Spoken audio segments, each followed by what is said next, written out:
So what all things, when you are assessing the auscultation, you can hear various sounds like a pitch ranging from high to low.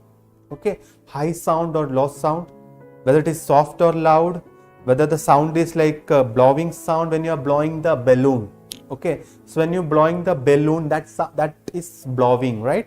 Or bubbling sound, maybe sound like water running out of bottle. When you are throwing away the water from the bottle, you are like, you do like, suppose this is bottle and you do like this, and we just keep up down. So what will happen, that water is coming out, that sound.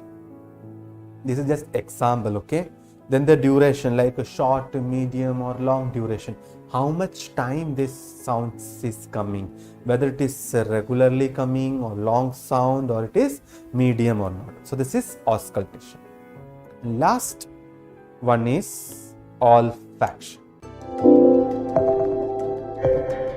To watch full video, download app.